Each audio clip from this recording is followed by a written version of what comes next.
meeting today. Okay with everybody, and we can just discuss the topics that we put on the agenda. So if you could stand for the pledge of allegiance. Pledge allegiance to the flag of the United States of America and to the republic for which it stands, one nation, under God, indivisible, with liberty and justice for all.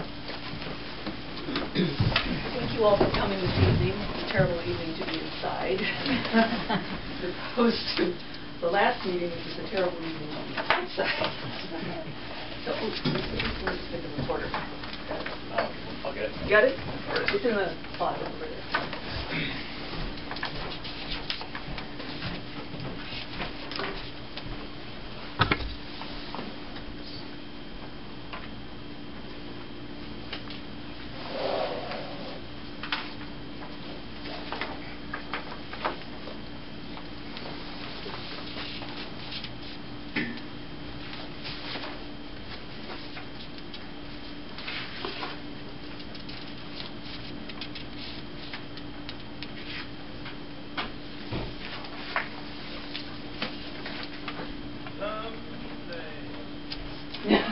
Makes it more pleasant, doesn't it? You'd be surprised how that background music will pick up on the recorder if you're not careful. Yeah, thank you, but I still want to hear if someone calls in. Okay, if we could just go around the table and introduce ourselves one more time. We'll start with Jim. I'm Jim Sequin. I'm City Planner for the City of Waterbury. Bill Peck, Zoning Officer, Commerce North. Nancy Clark, Planning Commission, Southbury. Bob Travers, Planning Commission, Woodbury. Bob Clark, Zoning Commission, Woodbury. Ruth Parkins, Planning Commission, Shelton. I was Marie Keaton. I'm now Marie Chaffee, Planning Commission of Bristol. Aaron Witters from the Naugatuck Valley Council of Governments. And I'm Joanna Rogalski with the Naugatuck Valley Council of Governments. And thank you again for coming. Welcome. Are there any comments from the public this evening? Actually, yeah, I would like to address the board. Could you state your name? My name is Sean Ruast. I'm a citizen from Bristol. I've been following the whole legislative procedure with the planning commissions being switched over to councils of governments, and I've been watching a lot of legislation that's coming through because I don't know if you're aware, there's quite a few bills that will largely affect the role of regional governments here in the state of Connecticut. I started out just basically wondering exactly where the bottom up is in this kind of planning, because to me, I don't see how you can implement new urbanism strategies from the bottom up other than giving directions from the top down. So that's where my largest concern is, that there's not good representation on the local level for these kind of plans. And I've gotten a lot of feedback. Actually, it's more like pushback when I press these questions. Basically, the feedback that I get is, well, we elected our leaders to lead. Well, yeah, we have a city council and we have a mayor in Bristol that make decisions in regards to the city. But you know, what we're looking at here now in the state is, you know, new urbanism strategies getting pushed through, opening up the floodgates for tax incremental financing for these kinds of projects. We have a bunch of different bills in the legislature that largely affect the role that you guys either have or aren't going to have. A lot of it has to do with affordable housing and affordable housing mandates. I know there's a lot of advocacy on behalf of certain regional planning agencies in regards to the way that we measure affordable housing in this state. We're looking at including transportation costs in addition to housing, not just looking at housing specifically. That's going to totally skew all the numbers. And then we have other municipalities in the state that basically have a waiver for the threshold. So a lot of this legislation that came through, it's Bill 170, 5581, 5577, Senate Bill 172, which is the most concerning, I think. Senate Bill 172 is introduced because I believe it was Senator Tony Boucher, had some concerns about the way that smart growth was being implemented in small towns. So it's a limitation on the height of affordable housing in small towns to preserve the character of the towns. And this equation, even with the regional councils of governments, I find that there's a lot of carrot on the stick dangling going on with the economic development, and the housing is tied to it. So what you have is you have backroom conversations with public-private partnership developers and political insiders in municipalities that are hashing out the details of what's going on. The public's being left in the dark. The concerned public who's being vocal about it is being berated in a number of different ways. You see that predominantly in Newington. There's been a big pushback, I know, in Stamford and Darien, and a couple other municipalities. You've had city councils pass resolutions against HB 6851, which is the Transit Corridor Authority, which would basically take over that. From what I saw, the testimony of 6851, the gentleman from the Council of Governments for in Hartford, Capital Region Council of Governments, said a lot of these planners have been frustrated with the fact that these projects aren't moving fast enough, and that's why they introduced it. And it gave the authority the power of eminent domain, in addition to a whole bunch of other things. And you're talking about an unelected panel now, 4 members from the governor. And I have the old bill, but I don't have the revised version of the bill, so I can't quote it directly. I know they removed the word condemn properties, but there's also going to be DOT officials that would be serving on that Transit Corridor Authority board. The DOT currently has the power of eminent domain. So I find that a lot of advocates of transit-oriented development are saying, well, you don't need to worry about anything.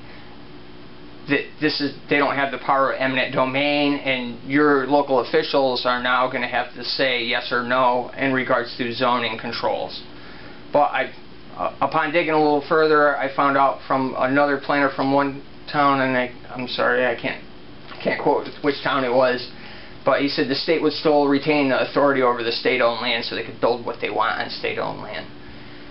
In Bristol and Forestville, we have a West End plan. All right. We also have a Forestville plan. The Forestville plan was done in conjunction with the CCRPA and Yukon. Only 10 citizens participated according to the plan document that I found, and so you only have 10 people. It wasn't on a city website. It's on the CCRPA's website. And I don't think that anyone really knows what's in the plan. That there's, I know the planning board's been moving forward with the closure of the end of Pine Street, moving to a terminus. It's a new fast track stop that's going to be right around the corner from the center of Forestville. But what we're talking about is there's a threat, the way I perceive it, as to the character of the town and whether or not there's going to be any preservation of that. So I know some other councils of governments have passed resolutions. You guys you're going to, obviously you're not going to adopt your bylaws tonight because you don't have a quorum, but I thought you might want to consider some kind of provision for something, or at least make a public statement to say that you support, the integrity of our government on the local level, so that we still have some control over the future of our towns. And one of the ways to do that is raise Bill 1045, which was reintroduced, and all these bills were testified almost on the same day. It's kind of funny, but it basically pushes everything back to the Plan of Conservation and Development, which I don't think there's been enough public input on the municipal level in a lot of cases with the POCD. Not enough public outreach for it, and not enough public participation. Looking at all this stuff and trying to think outside the box of it, I look at the Connecticut Redevelopment Act, which basically allowed the same thing, municipalities to bond large sums of money for redevelopment. But there's a provision in that Connecticut Redevelopment Act for referendum. It allows the citizens of Connecticut to petition to put it on the ballot before their municipality is bound with debt for something that they don't necessarily consent to. And in a lot of cases, they don't. And we don't have that here, and we're moving in a fast direction where the state legislature is saying, well, it's not moving fast enough. Let's take it over completely. And you can't get much more top down than that, you know. So I mean, it's really disconcerting. I don't want to take up too much of your time, but I just ask you to consider, you know, some kind of statement or some kind of resolution or something in your bylaws saying that, you know, you support municipal control over towns. And thank you for your time. Thank you, Sean.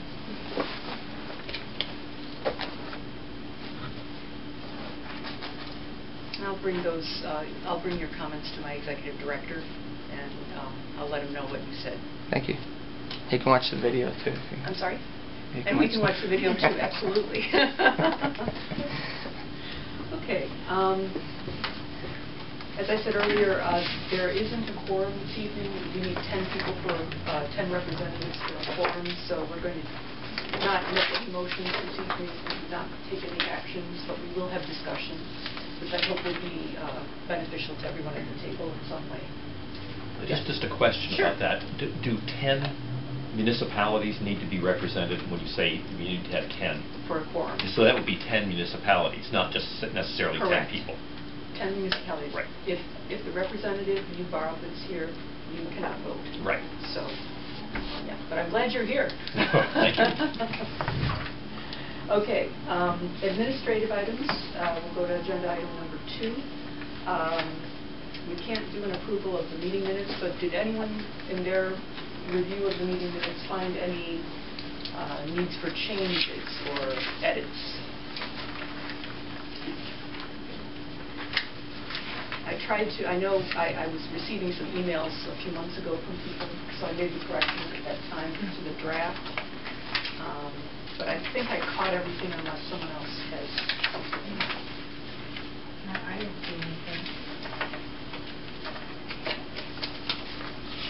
Which minutes are we actually We're talking looking about? at the minutes from Tuesday, January 6th. They should be right. I got those.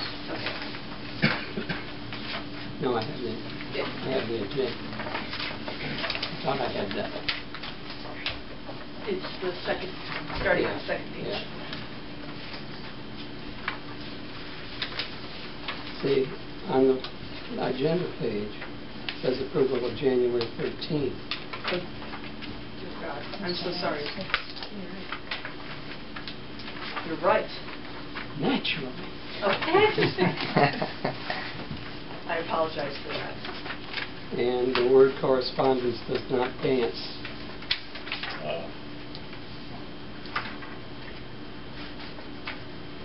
In It doesn't? Are you sure? I'm absolutely Oh, positive. dear. Are you a former English Yes. teacher? What clue? I'm never going to forget that now. That's right. Thank you. I appreciate that. That's all I found. Okay. Anyone else? We'll just move on to D, which does not dance, the correspondence. I just wanted to mention that since January, we've received 22 referrals to the CNV CoG, and in my review and in the review of Mark Nielsen, we've written 5 responses.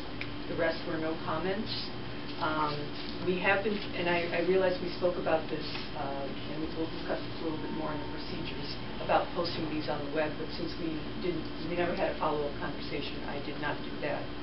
So, but as we move forward, I would like to do that, but I'd just like to show you, we do keep a spreadsheet of all these.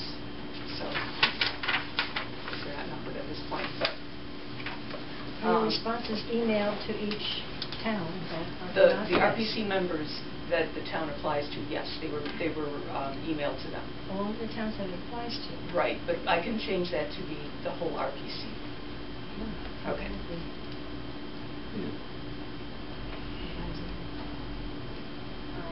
Okay, but And just to tell you, in the hopper, I've got 2 plans of conservation and development updates that I'm reviewing, one for Plymouth and one for Bristol, and also 4 zoning changes. So it's fun. I object. I object to the Bristol one. No, I'm joking. There were some public input sessions. I think I saw you at one of those. Yeah, yeah. Okay. All of them. Yeah. Except I attended one. So I missed one meeting, though. I ruined my record. Okay. And that's pretty much all I have for correspondence at this point. I'd like to move on to the RPC manual. I think every town at least has got a copy. Yes, go ahead. Correspondence, in Yes. the past, we've gotten a copy in our packet. I know, Is I that realize possible this. to In the use future, also? yes. Mhm.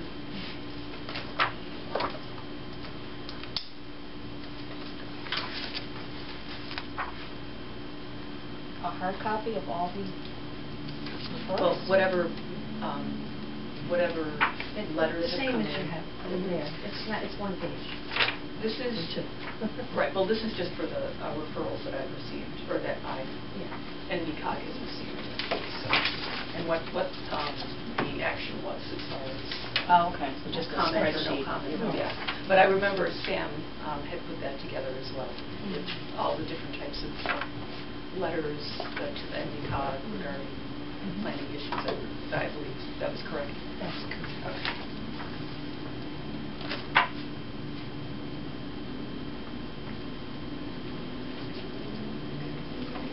Anyone else have any comments about the correspondence?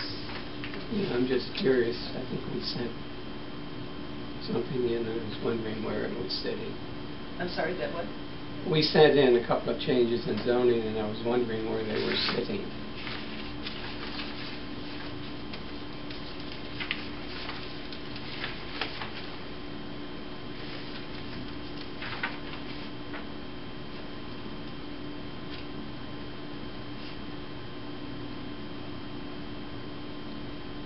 We're talking about the aquifer? That's one of them. The other Yep. is zone changes to the middle quarter.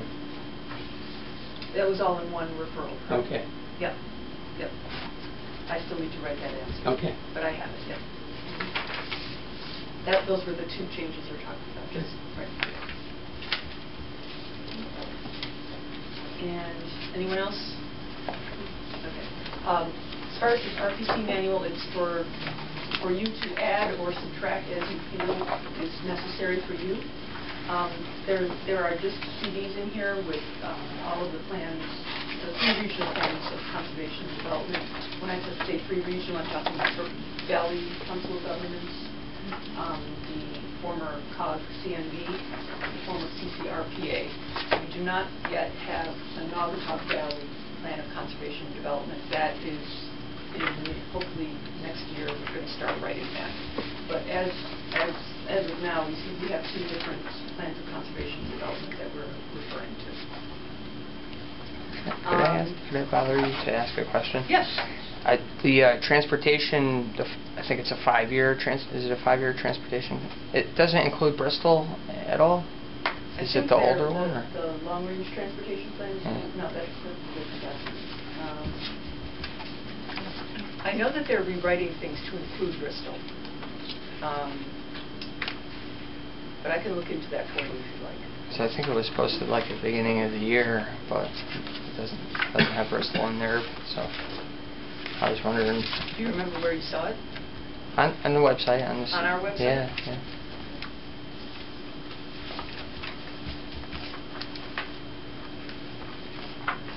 Do you want to bring up the website right now? Take a look.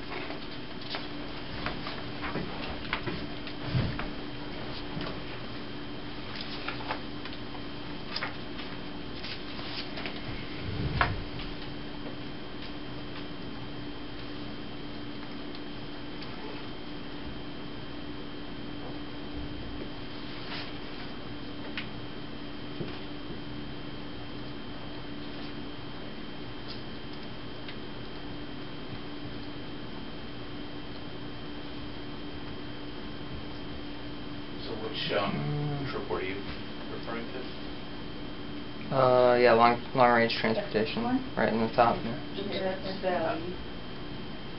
So Oh, that's it would probably be NV, CNV. CCRPA, MPO. Right. What the MPOs, Metropolitan Planning Organizations, they're still separate. Oh. So Bristol and I believe Plymouth are in the capital region. What used to be CCRPA is now part of the capital region, the MPO for that region. The 13 towns that were CoG CNV are still in that MPO, and the valley towns are down, I believe, Valley MPO, Bridgeport Valley. So they're all separate. They have not joined as the NV-CoG has joined. They're not going. Is there any plan to, or do you know? Ultimately, it'd be nice if it was all contiguous borders. The NV-CoG towns would all still be part of an MPO that had the same borders. But that's not the case yet. But yeah, there's different movements going on, perhaps. I do see will that. happen. I can't speak for the future, but there have been some discussions about, well, it would be better, it'd be easier if everything was under one MPO and NV-CoG. So they are writing the plan, but they're writing the transportation part of the plan. I'm confused as to how that works. They're just dealing with the transit corridors right now, as the MPOs are? I'm not sure what you mean, but all of our funding comes through the MPOs, and it's based on urbanized area. So, that's sort of how it's always been done. So, I think they want to try to combine them, but I'm just not sure how they're going to. Well, like with the passage of, well, it didn't pass, but the Senate Bill 1, which would basically, from what I understand, the money would go to the councils of governments, not to the MPOs for these transit-oriented projects. The economic development aspect of it, anyway. So that would be separate from the transportation itself. Is it state funding you're talking about? I was under the understanding that the state and the federal funding were going to come together, that was the purpose of having it higher up coordinated, was because you have to get all your ducks in a row before you can get the federal funding. So the state was lining it up to try to get what went away when the GOP took over the House a few years ago. Well, yeah, I'm not sure. I think Mark would be yeah, I could relay your question to our Director of Planning, and maybe he could give you a better answer than you could right now. Okay. Well, thank you for. Sorry, I won't keep interrupting. It's a good question. It's a good question.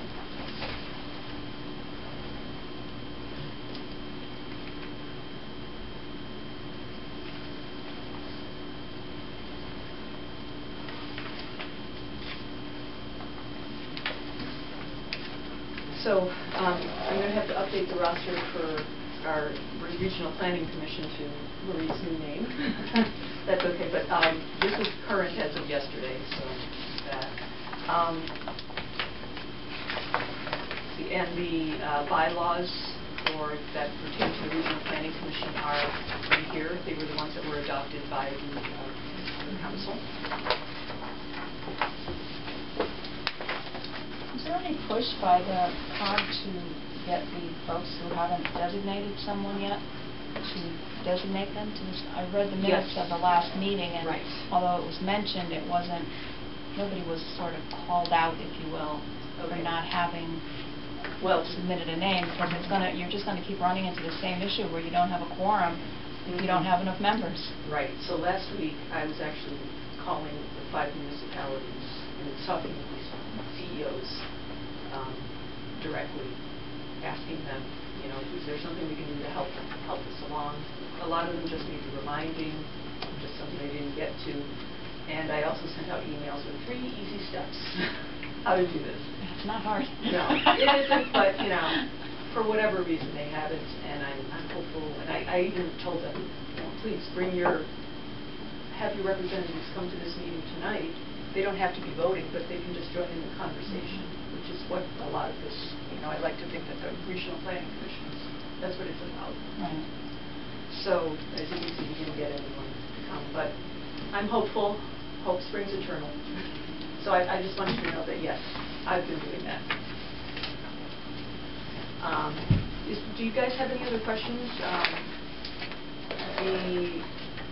Just want to know the town profiles that we've got here. I tried to do it with the latest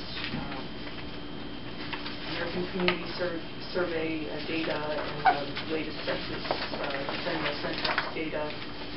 And Erin did an awesome job with the maps. If you have any other questions, just let me know maybe after. We've got copies of the plan, conservation and development in the back, actual paper copies, so you can refer to those.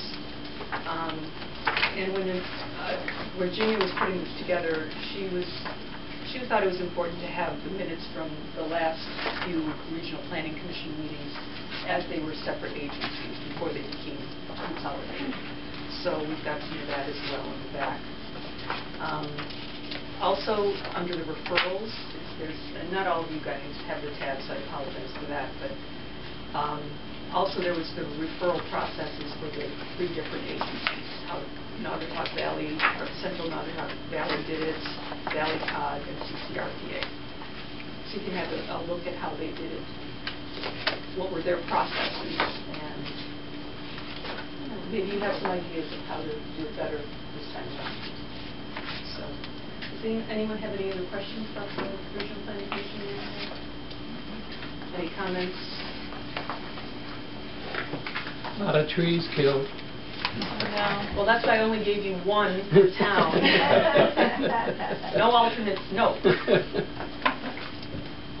But also, that's why they're on disc, too, in case you decide you want to recycle, you always have it on a disc. And limited color, a lot of black and white. Yeah. They're no expense. No. That's a good thing. No, we tried to do as economically as we could.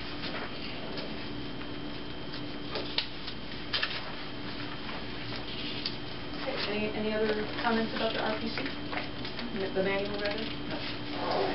Maybe we can move on to number 3, the mission statement. It has not changed since we last discussed it in January. Does anyone have any further recommendations on this particular statement? The only thing I question is the use of the word policy document. POCD is the policy document. Okay. It's more of a, and I know we discussed this at the last meeting, a guiding principles type rather than policy. Maybe I'm just splitting hairs there, but... You think policy is too formal? Yeah, because it's not, again, it's a guide. It's not a rule book or a Bible, if you will. I'm trying to find I'm not sure what else. POCD is the policy document. I think policy gives it more strength, and we need that today. I like the word policy. How about working? I'm sorry. Working. Working policy? No, working document. Working document. I tend to agree. I think policy is really good. And working kind of says that it's in flux. And once it's adopted, it is not in flux. Well, no, that's not necessarily true. and we always have to keep up, as it were. Yes, it's true. But it's, in any moment, there is a kind of conservation and development in effect. Right. Right, that guides your decisions. It doesn't dictate your decisions. That's the difference. Well, I believe in the statute, it actually says the policy document, the Connecticut General Statutes. Okay. So, but I can double check on that, and it's a good point. It is I call it a living document, POCD. But it does get updated every 5 years for municipalities and every 10 years for the region. So, but that doesn't say that you can't do amendments to the and in that way it becomes a living document. But All policies are open for interpretation, so I think it leaves room to do the guidance and do the document as well as policy document.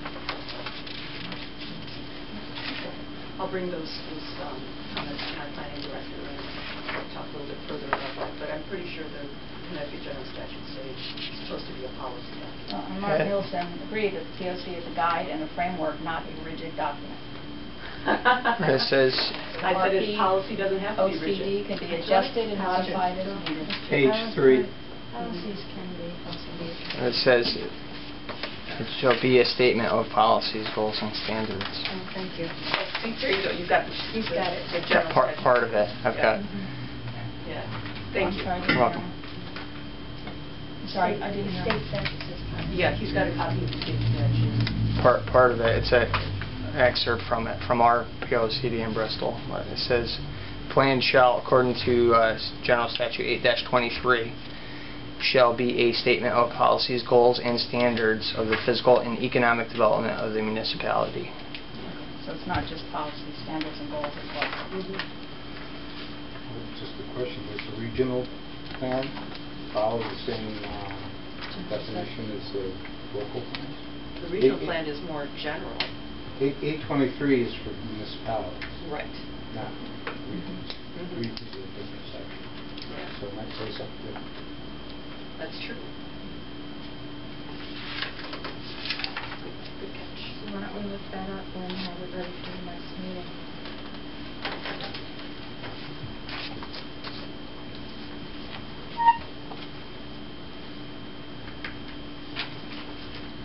Are you looking it up right There's now? too many general things. To me, what section is regional stuff?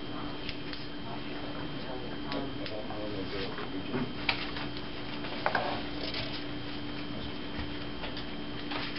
Heavily. And maybe I'm not going to look at stuff.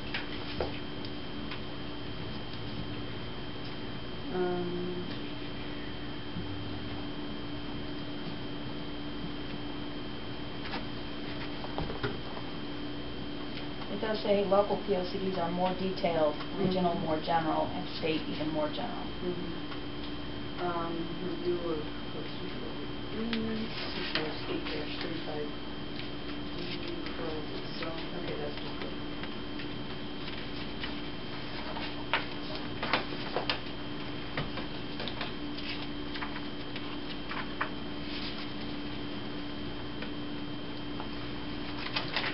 Actually, this needs to be revised because I know that's going to be revised.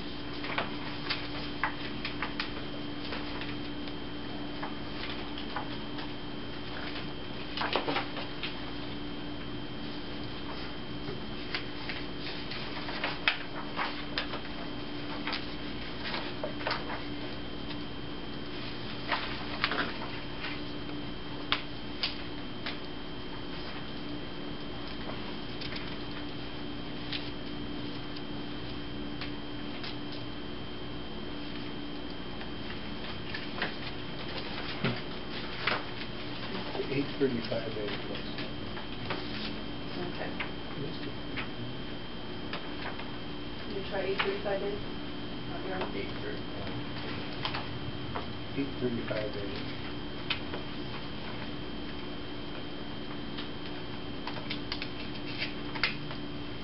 -35 in. You can put the dash in. There it goes.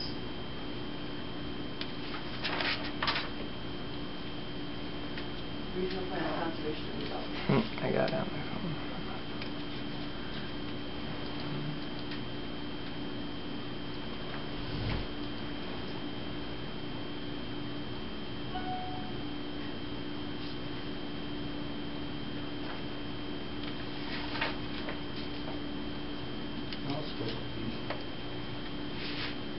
Plan for its area of operation showing its recommendations for the general use of the area, including land use, housing, principal highways, freeways, bridges, airports, parks, playgrounds, recreational areas, schools, public institutions, public utilities. That's, sounds like a land use plan. Recommendations for general use.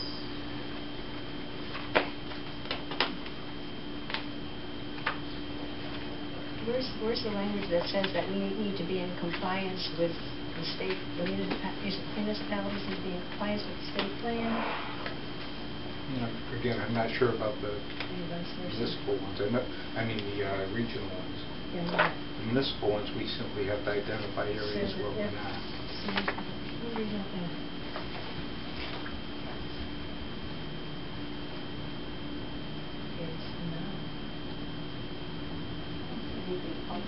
See that, see that there in the middle of the second paragraph? Oh, sorry, you said second paragraph? Middle of the second paragraph. If a proposed regional plan of conservation development is not... Yes. Where are you, Nancy? Which line? It's not inconsistent with the state plan of conservation of state. You see the regional. The regional council of governments Yeah. will note on the amendment, record the inconsistency with the state plan of conservation and the reasons for such inconsistency. Yeah, because they stress consistency with. Yeah, you had it there. Right here.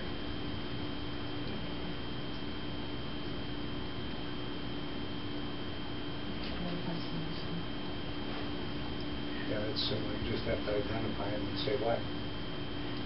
You know, some applications would like to have the ability to interpret and weaken all the data that goes into plans of conservation and development, and I think strengthen it as much as possible is where why we're here.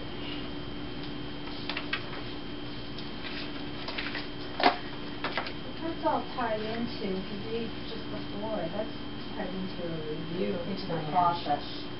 Yeah. Tied into the process. So that if there are inconsistencies, we can address them as things evolve. That's right. As the any inconsistencies need to be addressed.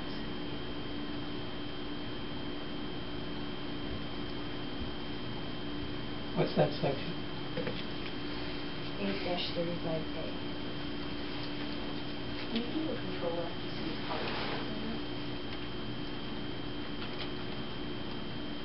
Policy's down at the bottom. At the office of the Secretary of Office. Down at the very bottom where it says,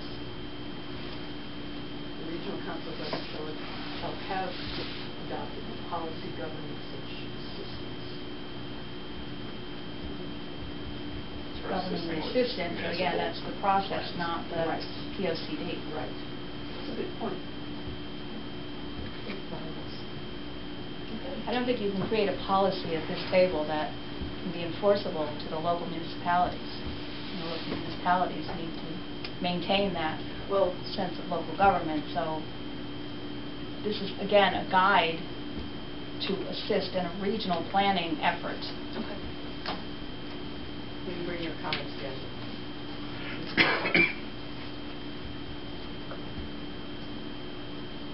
But I also will bring your comments about the strength of not, of having a policy document is something that we stand for. We refer to in all cases and applications.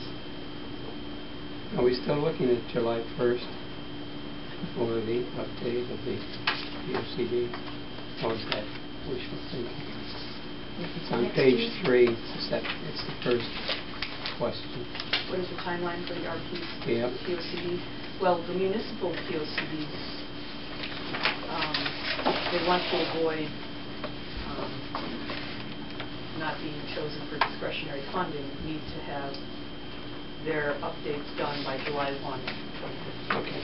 That does not refer to regional. No, I know. Yeah. I know. I was just curious Yeah, about that. yeah. So the plan, I haven't heard differently from what the meeting minutes had stated, which is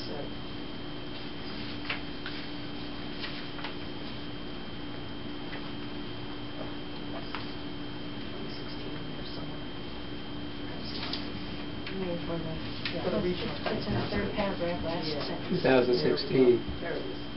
Yeah. So I haven't heard differently, but that depends on how the towns Right. respond and update.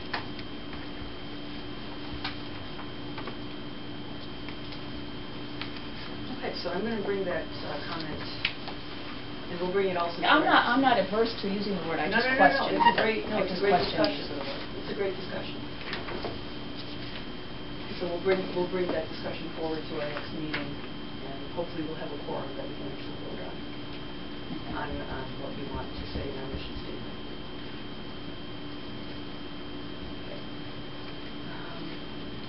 Okay. Any other comments about the mission statements?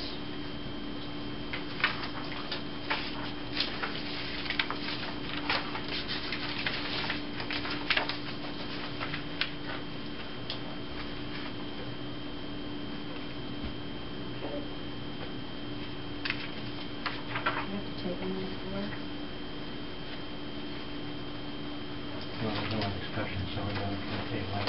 Well, there's no quorum. That's true. You can nominate everyone that's not here. That's right.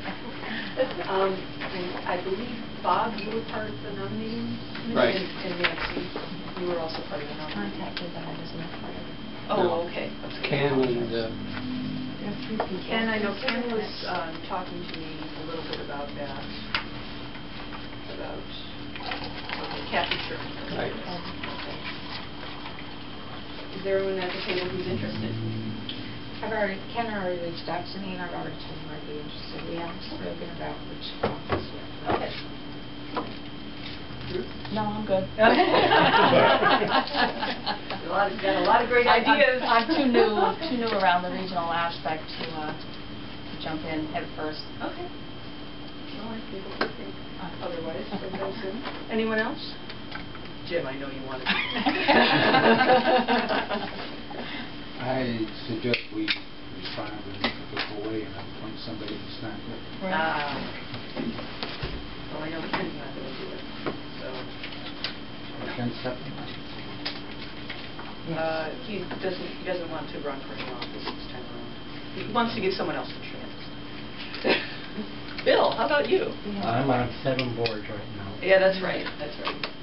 I'm covering for the town planner, the building inspector this week. I got enough.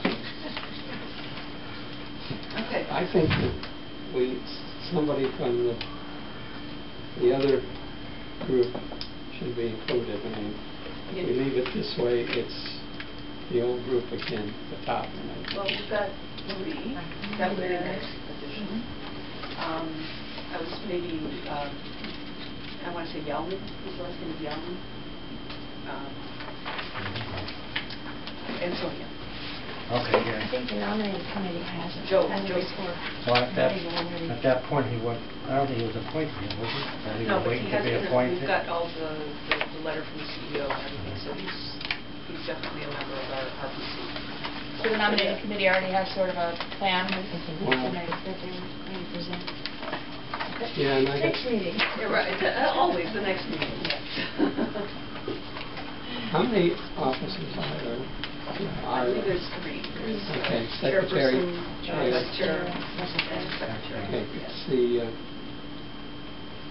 yeah. Bob, what about you? Or you? I'm an old. That's right. No, I have enough. A lot of people Thank have you. enough. I think we have to be careful not to step on the toes of the nominating committee. Oh, I because they've done a lot of work. You can Oh, I step. understand. I'm just trying to gauge interest. That's all. Okay. Yeah. I don't want to. I'm just asking. I think we should really wait. We can't vote anyway. Right. That's right. Okay. I know that I spoke with Ken, but I didn't really realize that there was a report or a Consensus. consent. Do you remember anything that, or do you want to just wait until we're all at the same table? Okay. Okay.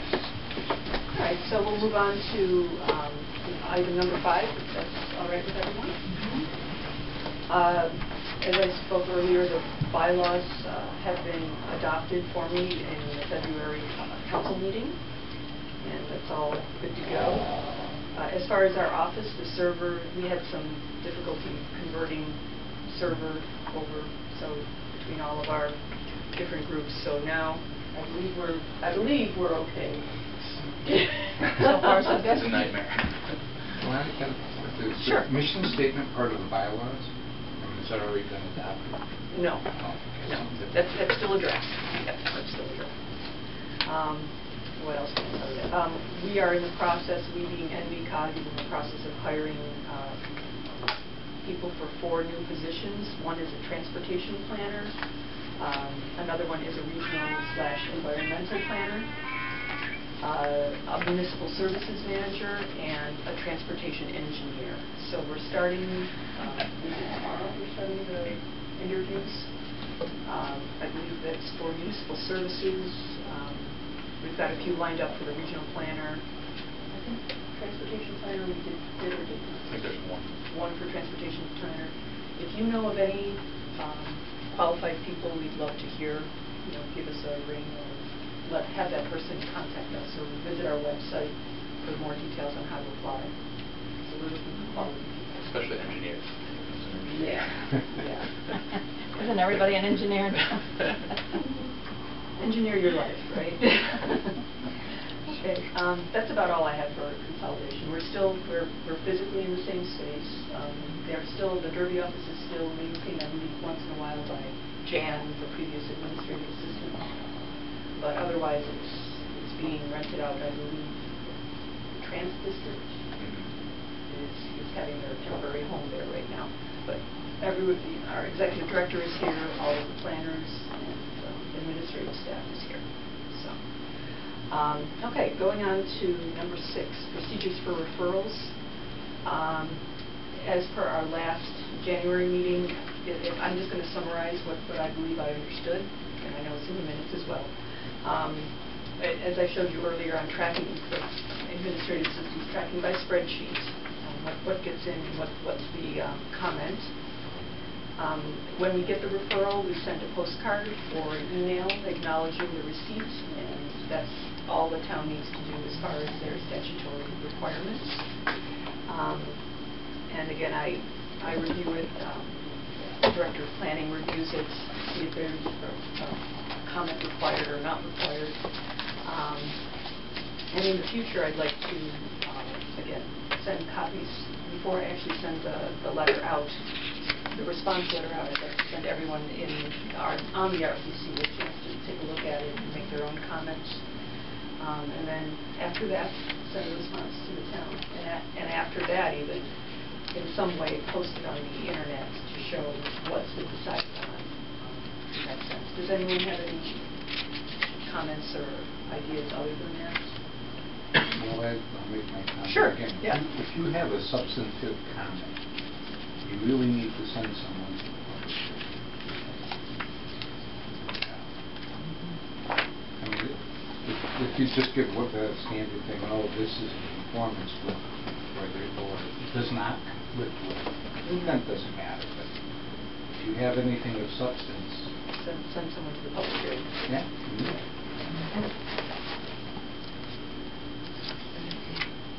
You feel the same way? Absolutely, yeah. Okay. Otherwise, it's usually not considered.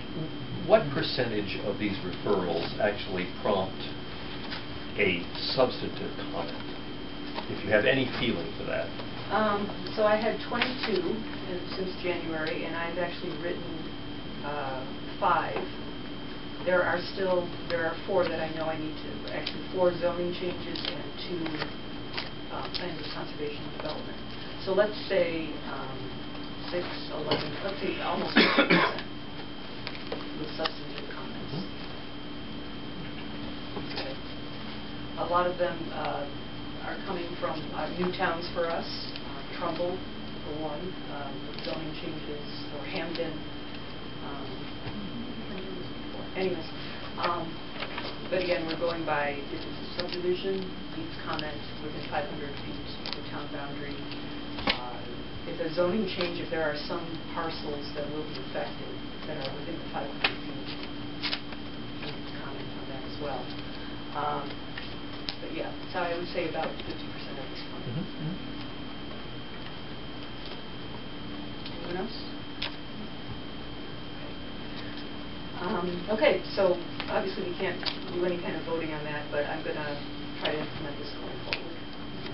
apologies if I have not done so already. We've been a little bit short-handed as well. Okay. Number 7, roundtable. We would love to hear what you've got any issues that you need, some input on, or just want to talk about what's going on in your particular town. We'd love to hear about that. Let's start with Jim. Oh, boy. Yes, you. Well, the most notable thing that we're seeing is that our level of activity is substantially lower than it has been. What kind of activity? Everything. Oh.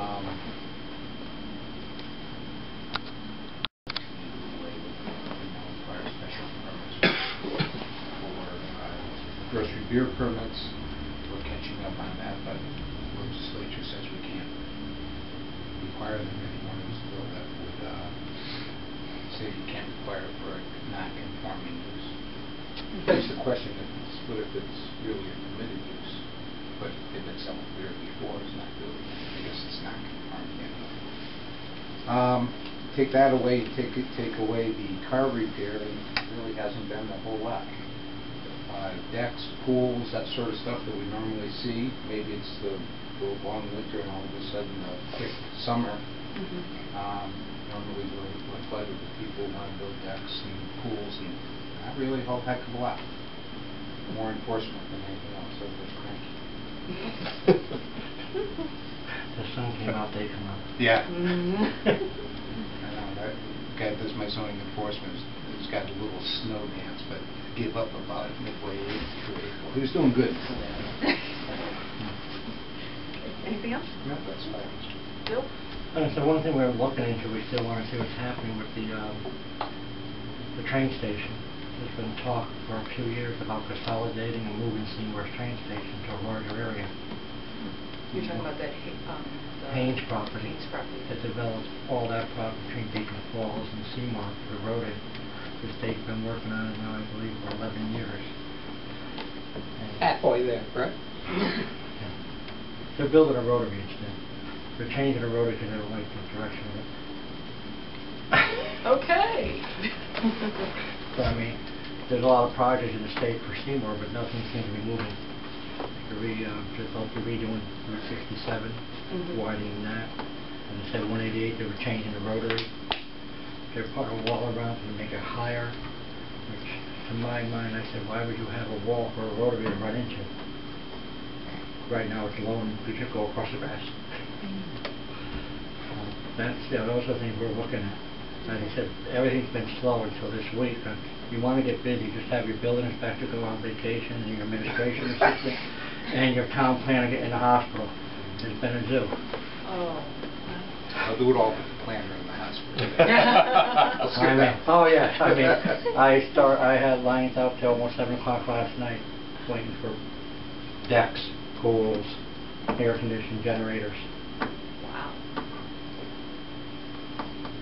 Decks, pools. Well, yeah, decks and pools this time of season, generators. Roofs. Roofs, yeah, I had 7 of them. After the winter. 7 of them. That's it. Okay, thank you. Okay. Ditto on that. Busy with Southbury.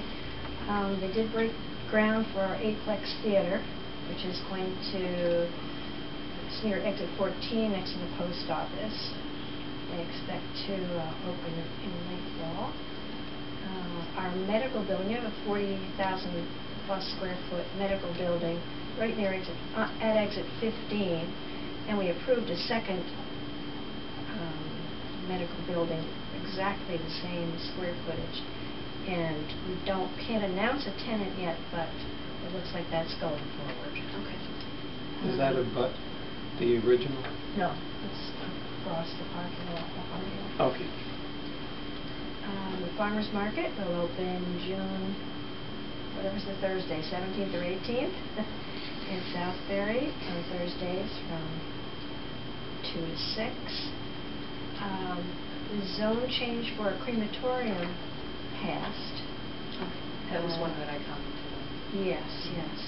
And so that will come back to us. Southbury Training School, the 900 acres of agriculturally used land, which was passed by the state for a conservation, agricultural conservation easement, and is to go to, for administration, to Southbury Land Trust, has not been transferred yet, even though it's been approved, so we're still waiting on that. The Board of Selectmen did not take a position on the power plant, and that the Siting Council, I think, is it May 16th, they vote on the siting of the Naugatuck power plant next to the airport. Let's see how that turns out. Can I ask a question? Sure. I understood that with the Naugatuck that they're not making it this mega, the large megawatts. They were referring to an earlier incarnation. No, the 1999 approval was for 502, something like that, megawatts.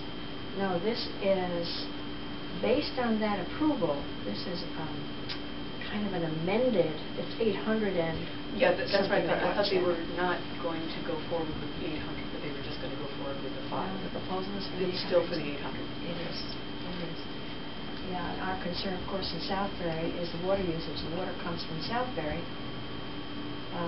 Even though it's a dual-fired gas and oil plant and air-cooled, it would still take under oil operation 1 million gallons a day. Oh my gosh. And the storage, water storage facility is only 800,000 gallons, and that would have to be replenished. And then it's also in the fly zone for the airport for light aircraft. There's so many, there's farming around it, affects the bees. There's so many issues that we have asked to be examined. There is no further testimony permitted at this time. It's closed. The public hearing's not closed. And so now we'll vote unless there's a lawsuit. So it's in the hands of the Siting Council. It is not. Yeah. I think that's all I have to report for Southbury. Yes, thank you. Thanks. Gentlemen, please. Well, speaking for the Planning Commission, and I think I can speak for the Zoning Commission also. Inland wetlands, probably. It's been very slow, and it's been very slow for not just 6 months. It's been very slow for 6 years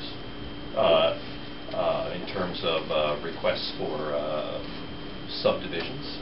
There have been fewer of them, and they are smaller, very much smaller, and I think it's a reaction, obviously, to the effects of the economic downturn, and we're still in that period.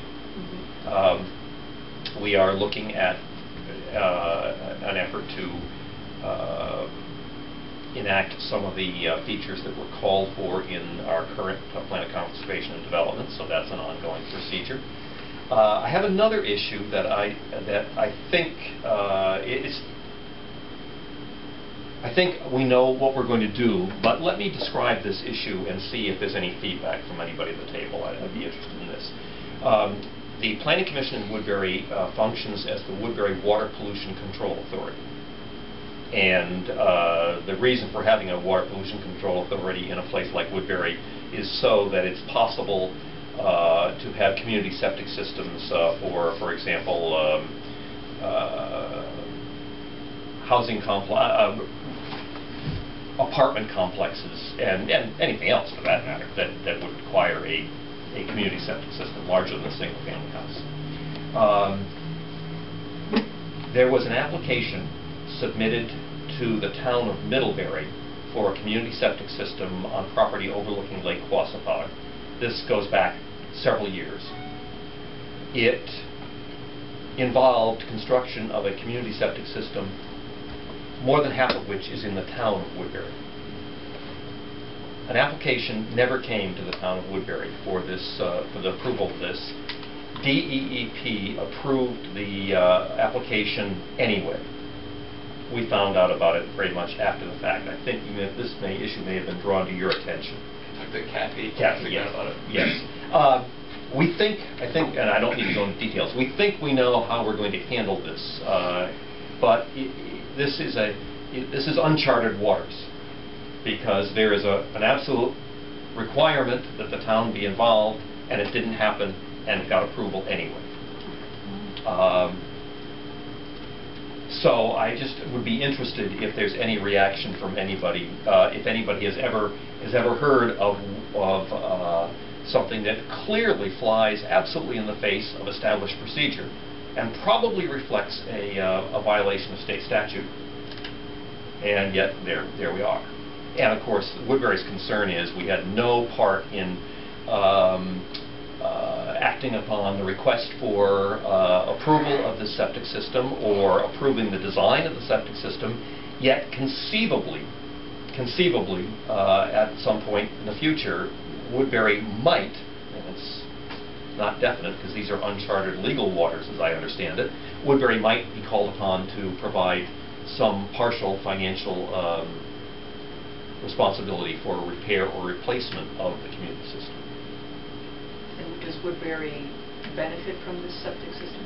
Only private benefit to the fact that there are, I believe this is right, 6 property owners whose properties will be serviced by the community septic system that live in Woodbury. The other, don't hold me to this, the other 21 property owners who will be served by the community septic system live in Middlebury. But Middlebury received an application. Middlebury went through all the procedures that you would normally do in such a case. Woodbury was never informed, and DEEP never caught the lapse. Were the 6 property owners in Woodbury notified? There must have been a public hearing. Not in Woodbury. Not in Woodbury. There wasn't a public hearing. Okay. But they were part of the application. You see, the property owners formed a condominium. In fact, we're not talking about new construction. It was old construction, and it was old single-family houses. But the group of approximately 6 plus 21 property owners were the applicants for this community septic system. So, just a point of clarification. The septic system is in Woodbury and Middlebury? Yes, it straddles the town line. So it does straddle. Yes, more than half of it is in Woodbury. Okay. But Woodbury never received any official notification and didn't become even aware that it was under construction until it was under construction. So are you going to go for an injunction to stop the construction? The construction has been completed, and Private property? Was it all on private property? Yes. The construction was completed. Yeah, if you look behind you, I think That's this neighborhood here, right? bringing up the neighborhood. It's Westlake? yes, and you just in the previous picture you showed there was an open field there. Yeah. That's where it is. And the property, the town line is like... The town line, right, Right. splits that open field. It was buried. And so are we going for an injunction? Are we going Buried in the woods. Nobody, Charge them. It was a lake community back in the 50s and 40s. Or it's probably in the 20s. Actually. Yeah, that's true. Yeah.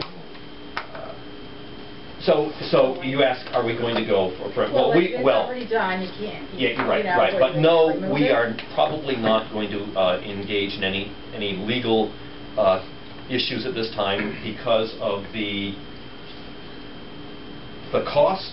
It's unclear how we might fare, and it's unclear, in fact, if Woodbury would ever have a financial liability in this instance. Everything is up in the air. I think we know how we will deal with it, but I just was looking to see if there was any kind of knowledge that you have that we don't. I don't see how the town would be held responsible for any kind of maintenance or anything. If it's on private property and those private property owners signed on to the plan, why would the town be responsible? The state law requires that the towns that do not have municipal sewers to provide a means for community septic systems to be constructed, and that part of that involves town liability for repair or replacement. Now, normally, when the procedures are followed, if a community septic group wants to install a community septic system, there is some sort of financial contribution on the part of the applicant to the town to cover potential town costs. And we, in fact, have that in place in another community septic system that was applied for properly, designed properly, and this may well be designed properly. I have no reason to think it's not. But normally, we in fact, in this other instance, hold a cash bond that may no longer be adequate to replace the thing on its own, but it still significantly mitigates eventual town liability. Is the DEP offering any comment? I guess not. Yes. Or are they just burying their heads in the sand and saying, oh, we don't know? The closest they've come to offering a comment to date, and this may change in the near future, but the closest they have come is to say they felt that the public interest was adequately served by the procedures that were followed. I think I've quoted that pretty accurately from the Waterbury Republican article published some considerable months ago. And so it's a very interesting issue, but I don't want to hold the meeting up. So, well, tell us what happens if something happens between now and the next meeting. It might, and we'll let you know. Please. It'll be, well, I'll leave it there. Okay. Could your Water Pollution Control Authority force your 6 Woodbury residents to form their own community sewerage? That's interesting. I don't know the answer to that question. I know, we're just learning about this. We really don't have septics. Right.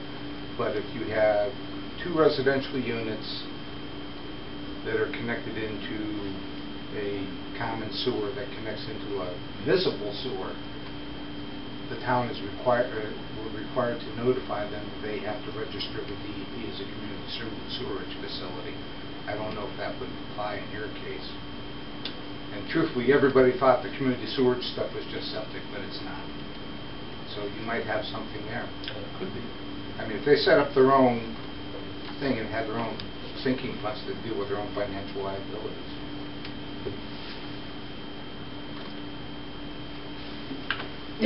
Thank you. The only thing that I can add, perhaps, is that thankfully the load is down, which permits all 3 ILA planning and zoning to work on regulation changes. That's the one benefit we get out of it. Which led to the referral that Yeah, exactly. And it's a slow process, as we all know.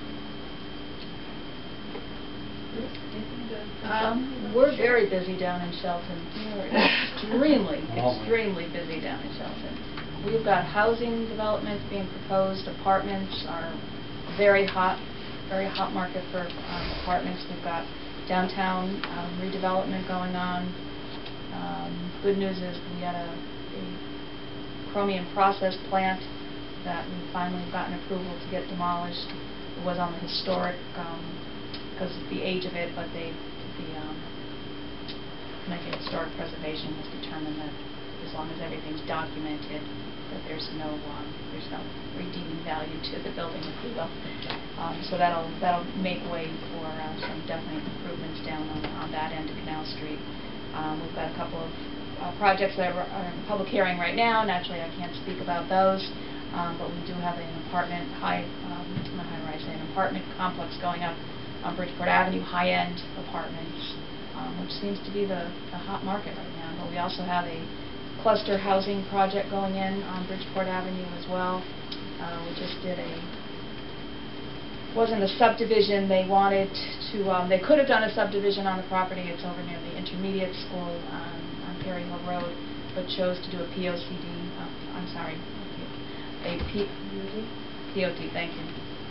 No, not POD. A PDD, Planned Development District, which we find very useful in our commission because it really enables us to control what happens in there.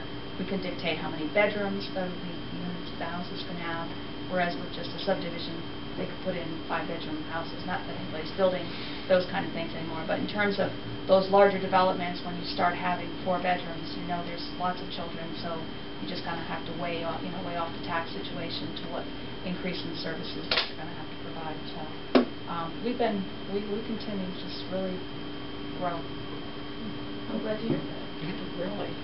It'd be really nice to get train service that would be more reliable than what we currently have. I think, especially with the development of Canal Street, I think, I know I personally would use the train to go down to Stafford, and fortunately I work and live 4 miles apart, so I don't have to get on Route 8, but Route 8 is becoming quite a nightmare in the morning coming down into Shelton. So I think if people had that train service, I think you'd see a lot less traffic jams. And the truck in the other direction is in Salem. Coming up north. Yes, yeah. coming north. Yep. Yep. I've been to meetings in Derby in the morning, and it really Oh does. yeah, and You just one hit a wall. accident. You just hit a wall. Everything shuts. Yeah.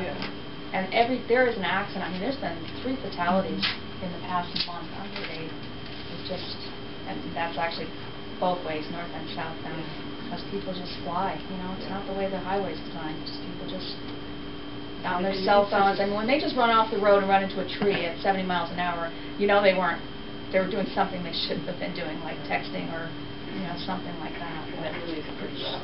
Well, the Seymour turn is one of the most dangerous in the state. I didn't know that. When they come over the bridge and it turns, and they fly right over. I actually live above it.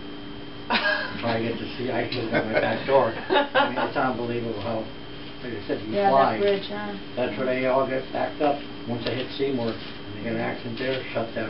You get to Shelton. Yeah. All So the an back increase roads in are train brutal. service, I think, would definitely be helpful. I don't think anything's been forwarded to you folks for any kind of referral recently. I know we've changed, just to kind of keep the urban part of Shelton, we did change our chicken regulations. Yes, and unfortunately, we did not comment on that. No substantive Curiosity, comment. which way did you go? I was for having chickens with just a half-acre lot. I mean, I think people should be able to have a couple of chickens, for fresh eggs. I mean, we're doing this farm to table now. I don't, but there's just this vision of rodents and so that we had ended up acquiescing to it. It used to be 2 acres and 5 for a rooster. Now it's 1 acre, so you can have 1 acre. With a rooster? No roosters. Okay. No roosters. No roosters under 5 acres. No, because 5 acres or more, it's considered a farm. Right. So they can have a Right. rooster. No roosters under 5 acres. So we did go down to.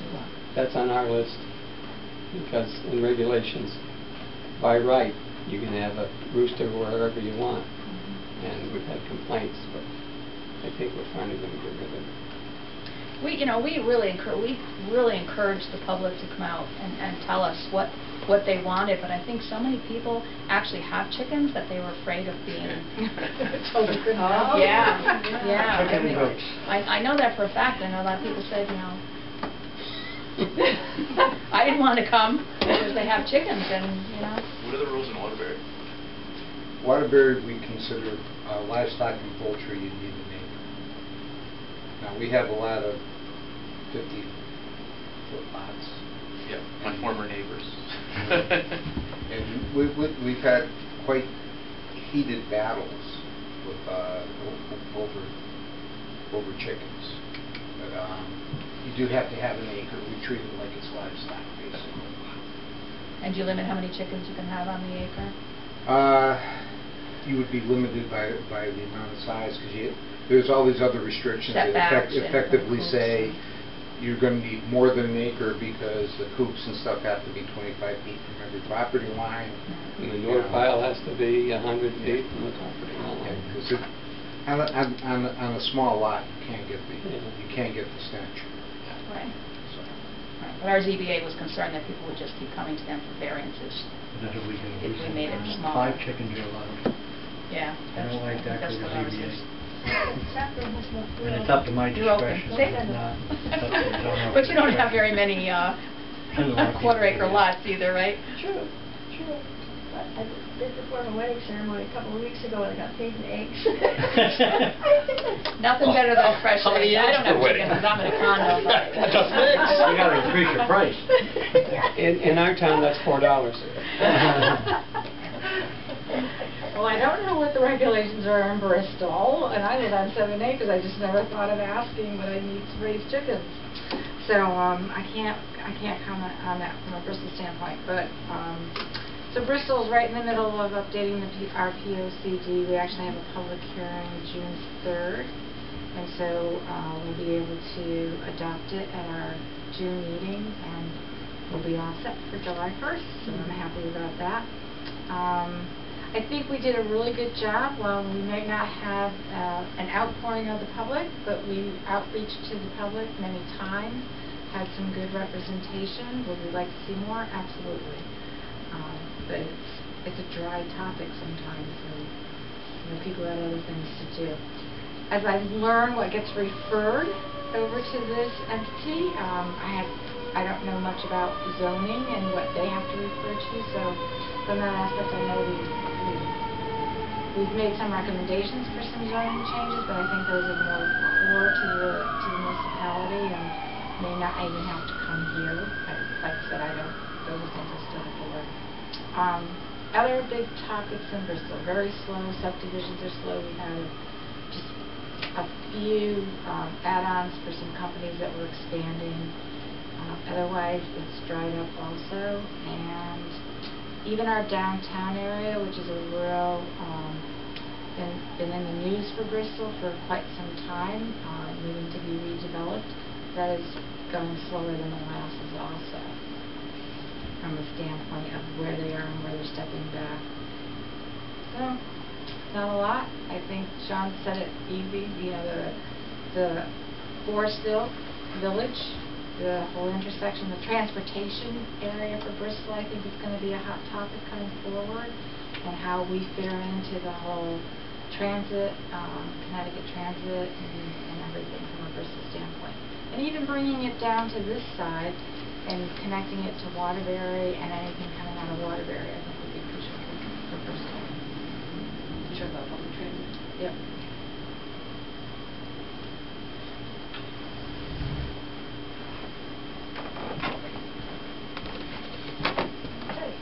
Actually, I just thought of something today.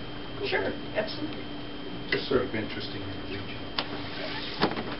I've got a soon to finalize excavation permit that's going to remove about 80,000 cubic yards of earth material, so they could build a small retail establishment fairly close to Watertown, not close enough to mess with Watertown. Watertown's not in this. But our regulations for accessory earth excavations say if you're going to excavate, part of your permits you have to tell us where you bring the material. It's in Waterbury, you'll need a permit on the site you bring it to. This guy has a quarry in Naugatuck that is accessed through Prospect. It's a legal non-conforming use. He's not allowed to import anything but sand and salt, I think, and Naugatuck. So you in Shelton, you're going to be the beneficiary of 80,000 cubic yards of earth material coming to some quarry down there by your river. Your land use guy said that that was legal. We contacted towns. If it's in another town, they normally contact. They're bringing fill in. Bring in. Yeah, down on the river, this is development. Yeah. But that's quite an interesting But they have thing. to, we have regulations that when there's that much fill, we have to know where it's coming from. Well, it's coming from, it'll be coming from Waterbury. I don't know that I don't know that anybody's ever contacted anybody in Shelton other than my one call to the land use department to see if it was a legal possibility. And I called Naugatuck as well. That's why I found Ms. Louise that it's not. 80,000, you said? 80,000? On one end or the other, don't they have to test it to see if Yeah, it's that's, clean? yeah. This will be clean. They're blasting rock, so it's not. It's not an old industrial site. There shouldn't be much of an issue. We don't require that they test it. they've been doing They a lot have of purchased some addition, if it's the same development I'm thinking of, they have purchased some extra land adjacent to their parcel to avoid having to bring in so much fill. No, this isn't a development, it's a quarry, it's an island, sand and gravel, or... Oh. So They're bringing it down there to process it and then sell it out they're again. mining the rock. Yeah, well, Oh, okay. I thought they were using it for fill in a development. No, it's coming in your land So use. it's being I don't delivered to remember who a it was. processing facility. Yes, because It's probably beard we sand make and people gravel. specify the destination, otherwise they mine it as per the market and it goes on for 20, 30 years before it's ever ready for development. And our permit requires it, you're doing it for development, so, Get it done. we don't expect it to be out there in a blizzard, but we expect it, we're going to yank your permit if we, summer goes by and we haven't seen anybody. That's a lot of trucks. That's down in a fairly dense residential neighborhood too. Well, this guy said that the quarry bought up most of the houses. I don't know. I'm not familiar at all, Michelle. But that's an interesting thing. Since you've got Prospect, Is that island gravel? I think that's what it was. It's about a year ago when I was going through the approval process. I made a phone call. There is a beard sand and gravel down on the river. I think that's probably what you're referring to. I'll look into that. But you have a lot of different towns involved in that. Indeed. Be nice to keep them off the roads when it's rush hour traffic. And the sedimentation controls. Yeah. Keep their trucks covered when they're traveling on highways. I was supposed to do that. Yeah, they're supposed to. For this guy, he didn't. What he really wants to do is bring it to Naugatuck because he owns the place. I don't think he owns the place in Shelton. Not to mention it costs a lot more to go to Shelton than it does to Naugatuck. Right. But he was talking about even processing on site before it left the site, which is unusual. Was he just going to put big boulders in a truck? How else? That's what it sounded like, but I doubt that's. You'd have some sort of rock crusher or something like that Yeah, on site, right? right. Normally have Or that. blasted. Because he will be blasting through ledge. Drones. Steps. Burying the rocks. Joining Amazon. So we do have a lot of excavation going on, particularly with the highway. Today, yeah. Tree cutting, excavation. Well, tree cutting is to begin with blasting now. I'm just amazed how, I think you were talking about how They moved quickly- pretty fast that first week when they Mhm. started cutting. Yeah. It's a big difference over where they're widening 84. Pretty amazing. Okay, anything else? Then we'll move along to agenda item number 8. And I'm going to ask Aaron to talk about a couple of the things we've got going on with water. Okay. And limited impact, low impact water. Stormwater. Okay. So a little over a year ago when Deep started trying to update their stormwater general permit, the CoG CNV board asked us to look into what we could do to help towns meet the current permit and help towns meet the permit going forward. We partnered with the Pomperaug River Watershed Coalition, who had developed this River Smart program and offered it to the towns in their area. We partnered with them. We gave them a grant to expand the program into the entire CoG CNV region. Since then, we've negotiated with them so that they would expand it to all of our new towns. And they put together, about a month ago, we had a planners lunch where they introduced the program, and basically, I'll pass these around, sort of some of the materials they put together. Basically, if towns take part in the program, which is free to the municipality, it'll cover, I think, all of the requirements for public outreach and education. classification that the current permit requires and the proposed permit would require. So I know they've made a lot of headway in a lot of our towns, but she mentioned that Bristol, Waterbury, and Seymour haven't yet, and they I think it's a great program. It doesn't cost the municipality anything, and it's some really great material that they've put together. They have a new website too that's pretty nice that has a lot of this information on it. riversmartct.org. So basically, if you post some of these in your land use office, put a link on your website to this website, then you basically covered your bases there. So the Housatonic Valley Association is doing something very similar. They're with them. That's the exact same thing. So we gave them a grant to expand their program into our region as well. So I know they're in Oxford and Seymour, I believe, right? Doing programs there. So if you contact Carol at Humperock River Watershed Coalition, she's got a box full of goodies for you. Okay. And on a similar note, one of the other things we were looking into, part of the new proposed general permit is that all towns are going to be required to, well, as it's written right now, all towns are going to be required to have low impact development ordinances in town. So we've partnered with Yukon Clear in the past to do land use academy classes for commissioners and town staff. So we've contacted them. They think this is a great topic, and they're willing to come out. We set up a date of June 16th at 7 o'clock at night. Yeah, I had sent out a doodle poll about that. And I think the overwhelming availability was June 16th, 7 p.m. So that's a Tuesday. Yeah.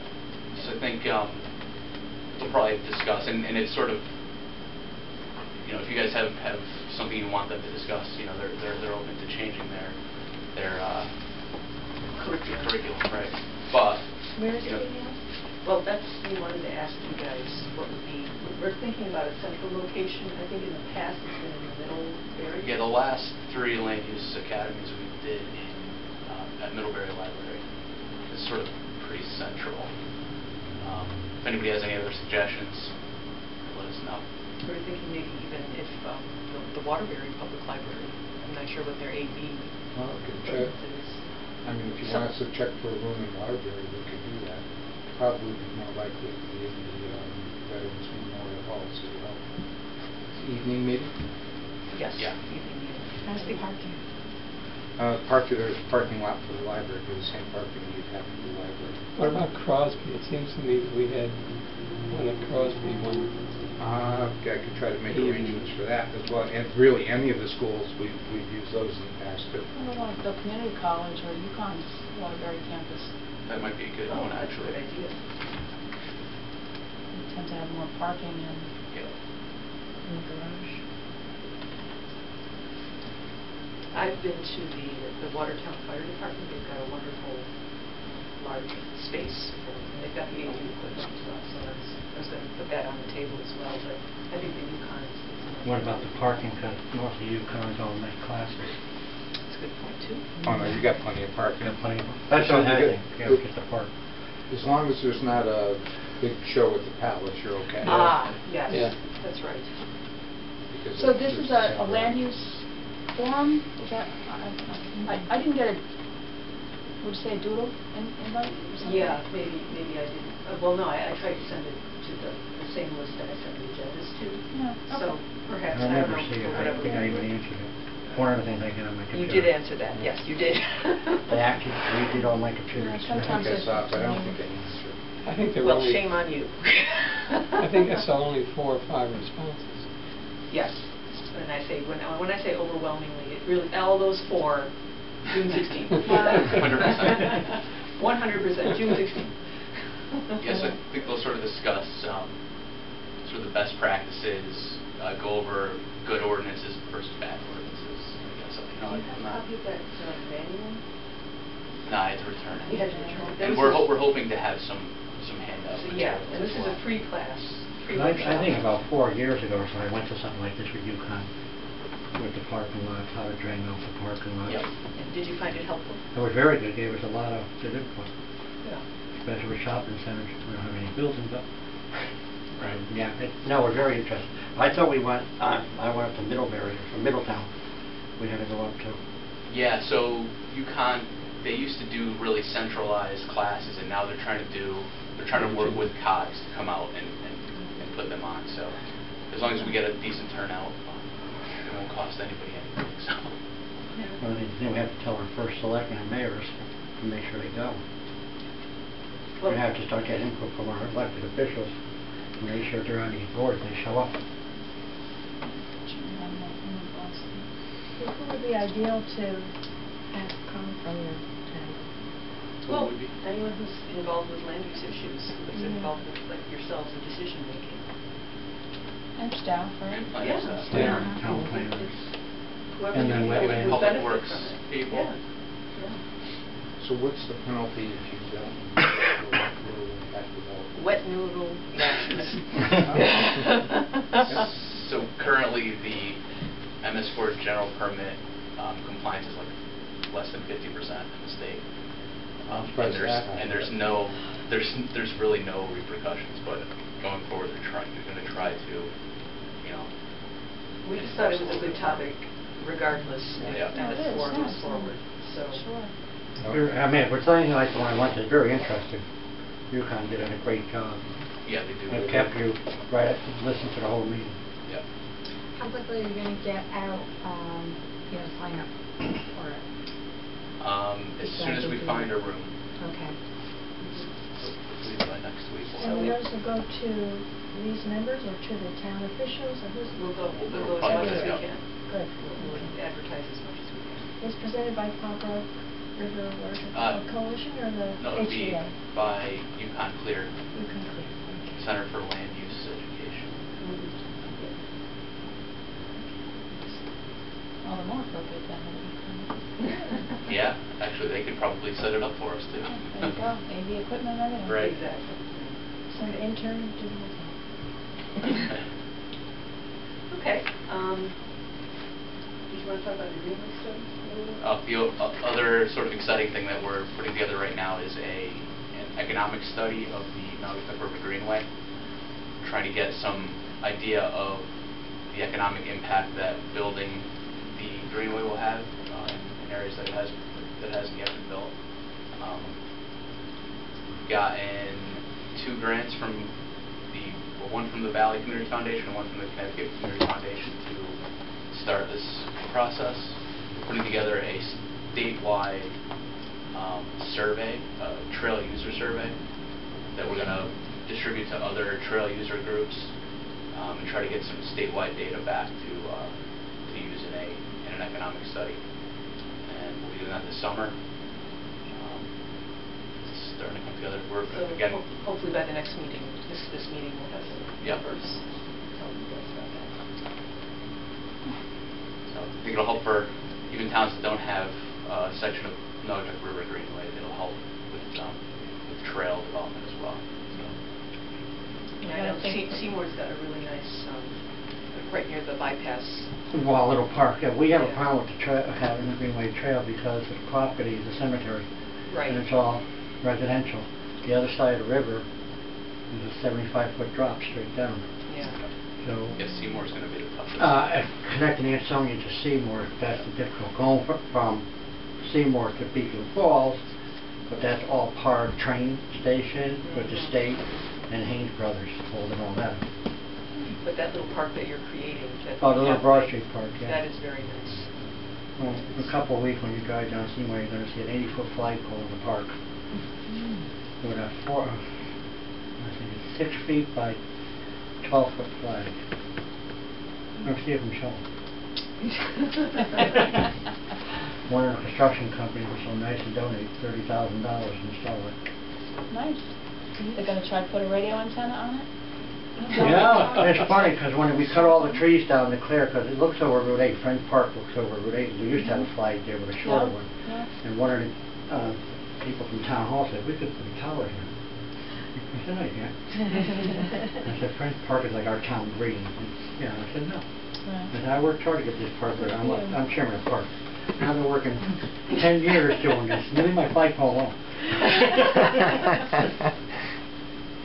Okay, I think that was about it. Yeah, that's it. Yep, that's it.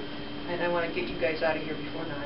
So if you have any requests for speakers, please send it to my email, and we'll try to arrange something, or any ideas for UConn career classes. Education is part of the CoG's mission, so we'd love to fulfill that as much as we can. Not having a meeting until August. Right. You think there is some kind of a reason to maybe meet sometime in between May and August, since we can't get a quorum? And maybe we can move forward on some of our We have to make up. motions? We need to have a chairperson, and a vice chairperson, and a secretary. And a quorum, because they don't And meet a quorum, summer, yes, a quorum would help. I love optimistic people. Hardest time of year to get quorums. Well, maybe if it rains on a Tuesday, they won't be out playing golf there, softball and so forth. I'll bring your comments to the executive director, the director of planning. Yeah. Do you think the quarterly meetings have an impact of people not showing because they forget? Well, it's every other.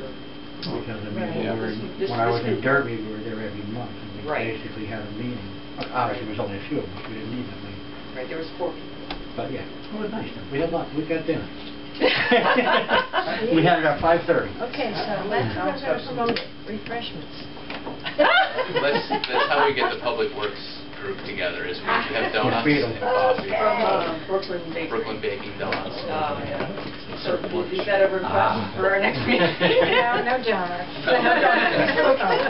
So you usually send out your agenda how far in advance? A week in advance. A week in advance. With materials for those. And you ask people to respond.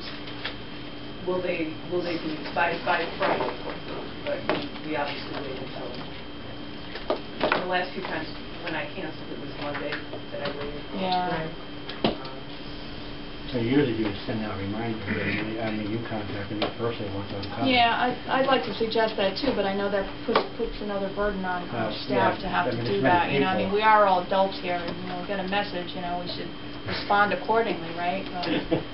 So you're asking Some people do need a little prodding. Our administrative assistant Warren, she does send out Reminder? Yeah. Does she? Okay. Yes. A request if you come or you're not. Yeah. Even the Yeah. same day of the meeting, I receive stuff from her. Right. And then you wait an hour, then they just send another one, cancel. Yeah, I think Lauren's always trying to get that quorum. The last second, you mean, Well, we want to make but she sure gives us time not you know, to come. Productive. Yeah, Yeah. this is not a waste of your guys' time. How many towns have actually appointed somebody? I think there's believe 5 it's that didn't. 13. There's 4 that haven't, right? 4 or 5, yeah. 5 that have, There's so some. 14.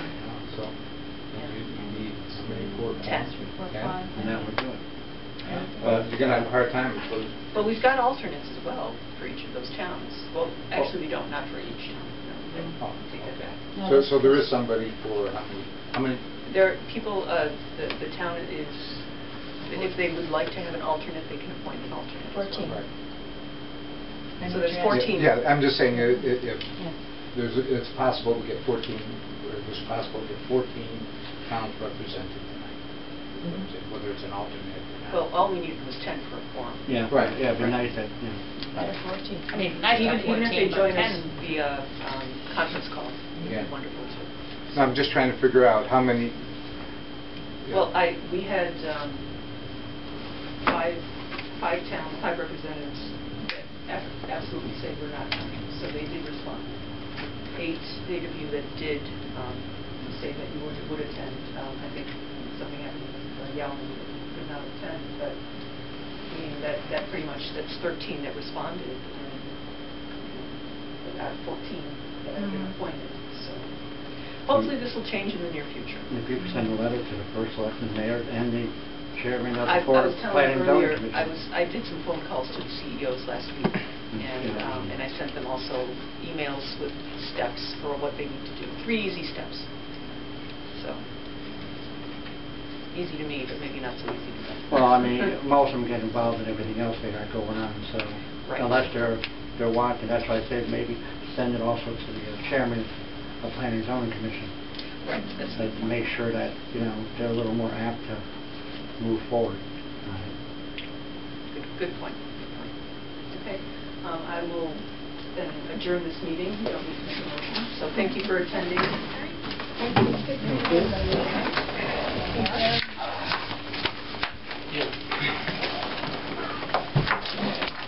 Got cell phone towers at our house.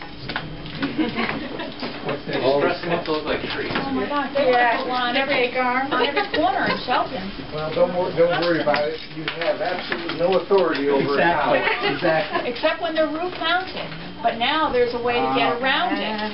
Talk to the siting council. Yeah. If they put a tower on the roof, it's still siting. Right, oh yeah, I'm running into that right now with an application. She told me they even look at how the antenna is attached to the building. Yep. 11 members Yep. were appointed by the It's governor. I just read through their regulations today. Because I thought that was requiring disagreement was one. approvals for all sorts of things. Yeah, Okay. transportation, Figured development corridor. The TOD.